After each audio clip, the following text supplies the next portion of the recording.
we were from spring green up in the rest of Oklahoma, that has turned back and going in the other direction. If I concentrate, I'm going to concentrate now on some of the fire activity that we had yesterday that was very problematic, and that was resource drains and starting to assemble a lot of resource to deal with the problem. There are roughly 4 fires that were very problematic and continued to burn throughout the night, and I'll address those. We have the 34 complex, which is burning in Woodward County, in just to the north of Woodward in the Moreland area. That fire has burned from Highway 34 all the way across to Highway 50. We're estimating that fire size to be right at 115,000 acres right now.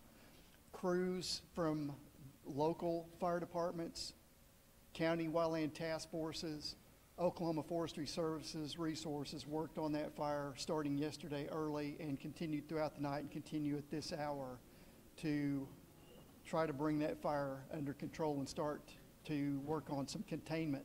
There's some complicating factors that we'll hear about here in a minute in regards to the weather and why we have very little containment on that fire. We do have reports of structures throughout a number of these fires that were lost, and lots of infrastructure in regards to power lines, fences, those kind of things. Damage assessments are still being done, and I'll leave all the rest of that to Albert Ashwood to address. One of the other fires that we had was the roadside fire, which was also in Woodward County. That fire is listed around 1,500 acres. That fire was caught, and mop-up is beginning on that in earnest to try to maintain some control on that in light of the weather conditions that we'll face today. Another fire that we had that started near Leedy in Dewey County, that has burned over 25 miles, has crossed the Canadian River and burned into Woodward County all the way up to US 270. So we're estimating at least 25 miles in length and a few miles wide. And so that fire is estimated right now at 80,000 acres.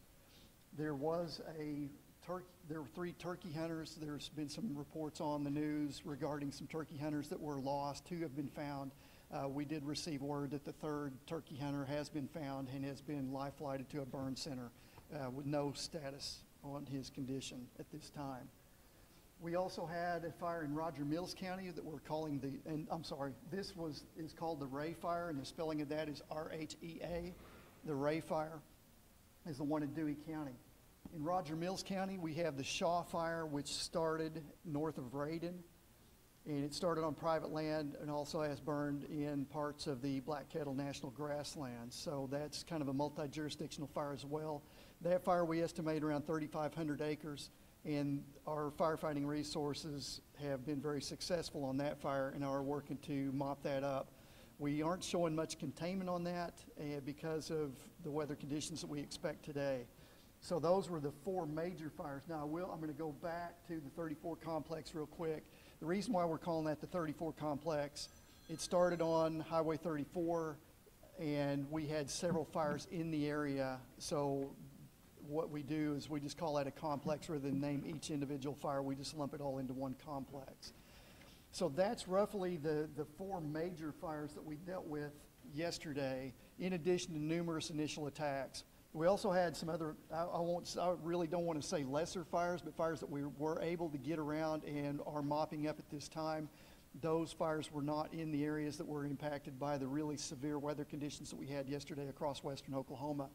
But we had the 66 fire and the Anderson Road fire in southeast Logan County that local Logan County fire departments, Guthrie and several others from that area worked on. Woodcrest Fire Department, for example, and Oklahoma Forestry Services resources, and compact resources that we brought in from other states. Arkansas Forestry Commission has provided us some resources as well, and they have lines around those. They're checking those this morning. They were wrapped up around midnight last night. But they'll be looking at them today, looking for additional mop-up needs and any threats to escape in light of our weather conditions that we have today. So that's roughly a wrap of our major activity yesterday. Again, I will emphasize that there were numerous initial attacks across Oklahoma that was a tremendous drain on our state firefighting resources. But our focus has been on these few incidents that we have in western Oklahoma because of the severity that we saw in there. I will mention the fire at Dewey County. We are seeing that that fire has moved into Vici and has had some structure loss, and we're addressing those concerns right now. So I'll stop there, and I'd like to turn this over to Todd Lindy to talk about today's weather and what we are going to face and why it's so important that everybody be diligent and aware of the conditions that we have. Todd? All right. Thank you, Mark. Well, as you can tell from the operational briefing that Mark gave, we started a period of very active, very dangerous, and potentially life-threatening fire weather yesterday, and we saw that come to fruition with very large, dangerous fires in northwest Oklahoma. The weather conditions that supported those fires yesterday will be spreading east into central Oklahoma today. So we have pretty great concern. Again, one of the reasons for the press conference is to kind of get word out, help people understand that they need to be very careful today. We're going to see relative humidities generally in the 10 to 15% range push into central Oklahoma during the afternoon, with very strong winds that will be sustained around 25 to 30, and in some places 30 to 35 miles an hour, mainly across west central and southwest Oklahoma.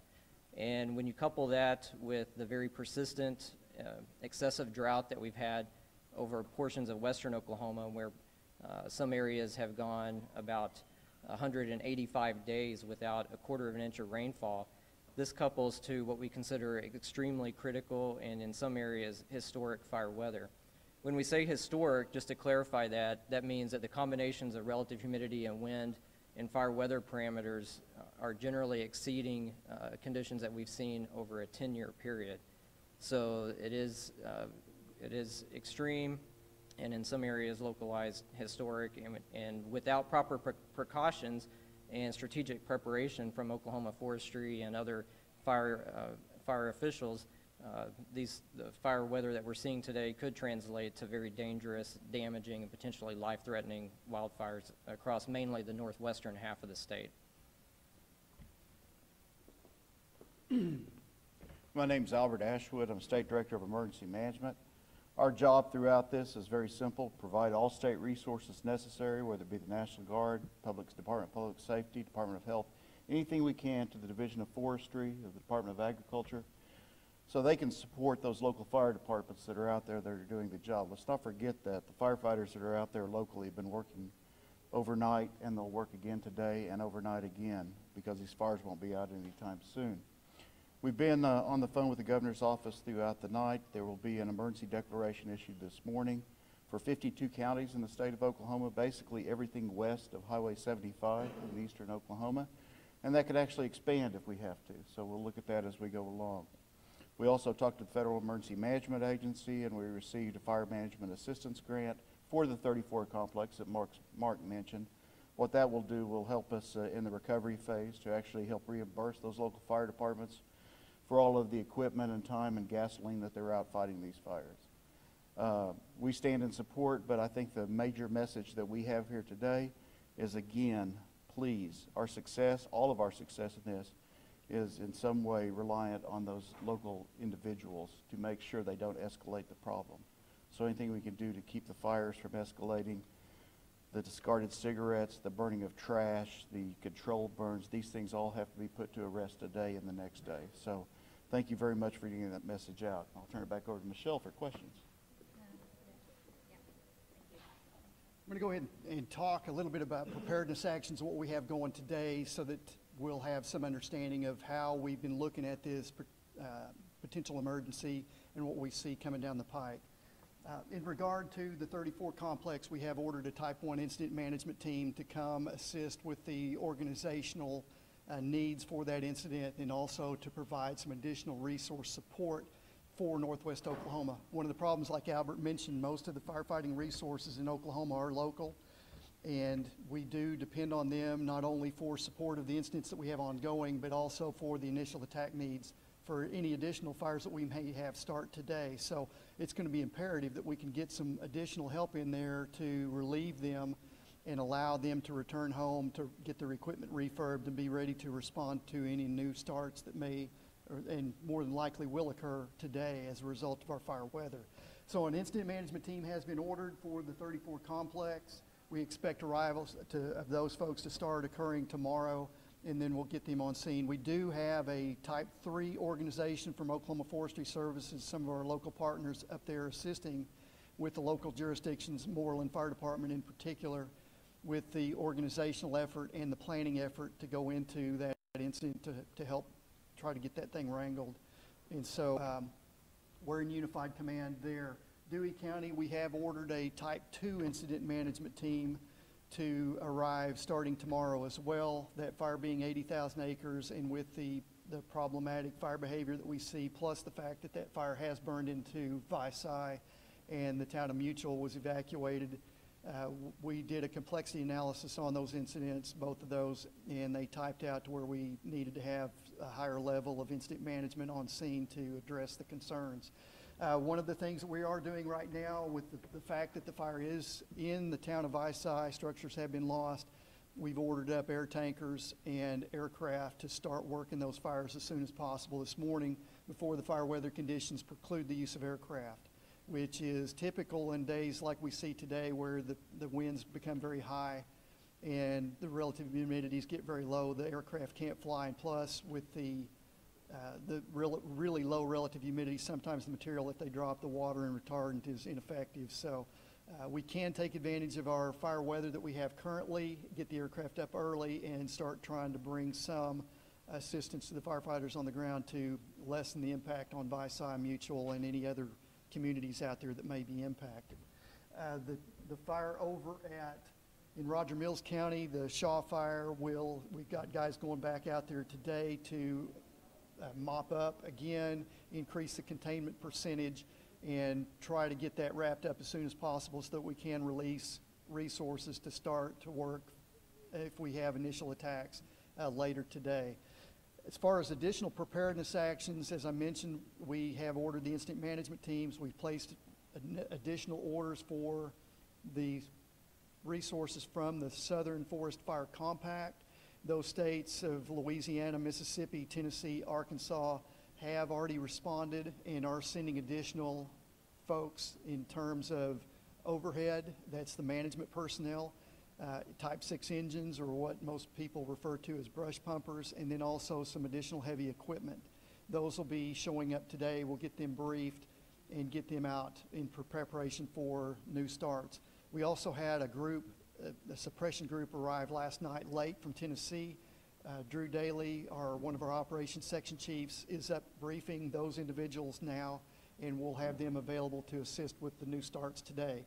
We also have the Oklahoma Army National Guard that are on state active duty at Lexington and Tulsa that will be able to respond if necessary, and we'll press those guys into service as requests come in.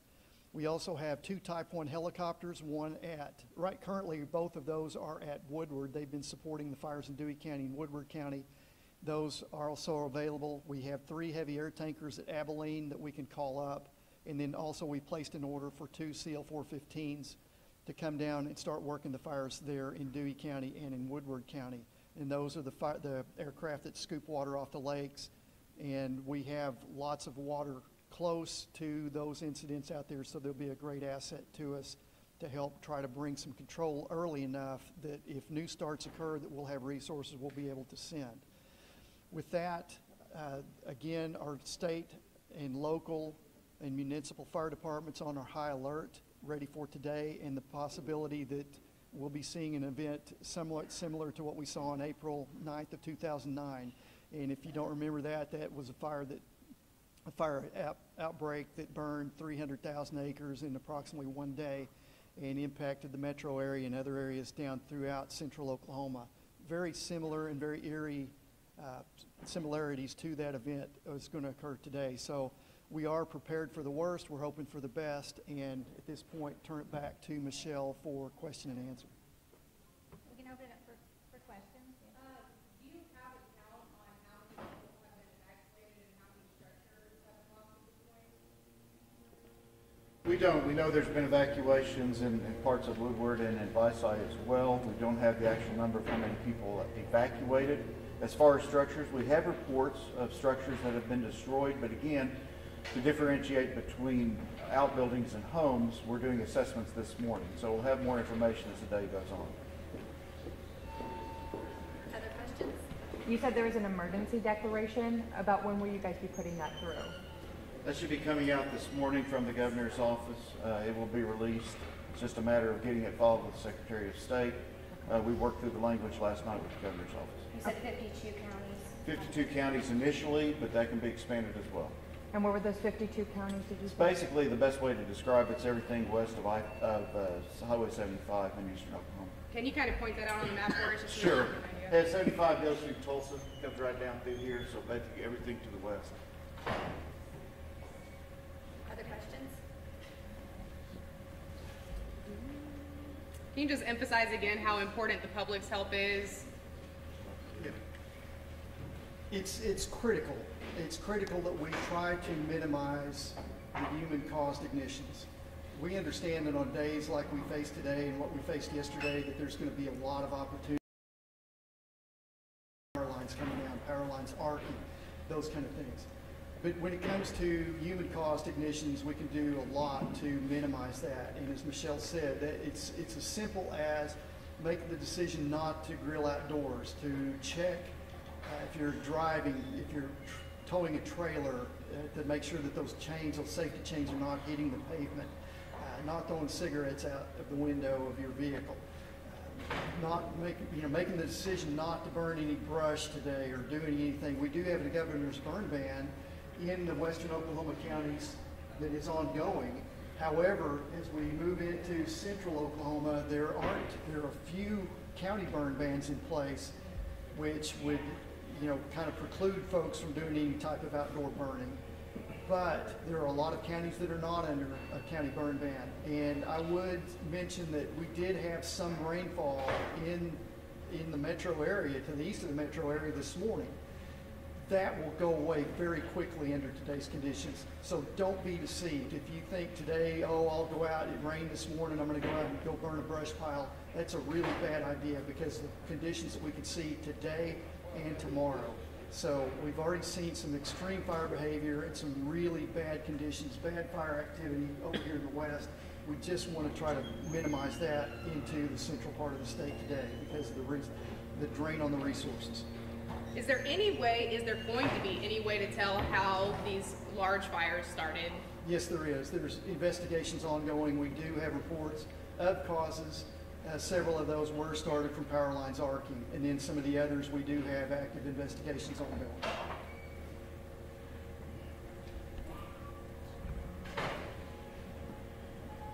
So in closing, I'd like to remind the media that you can follow Oklahoma Forestry Services on Facebook and Twitter. We post pretty much real time as the information's coming in.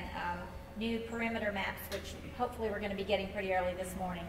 Photos that come in from the field. All of that is out there and it's fair game for you guys to use as you're reporting out. We really appreciate the media's role in getting the word out about all of this.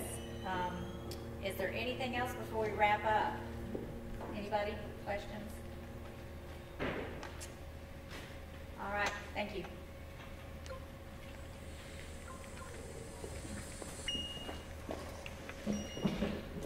So note to self, Mark. Okay.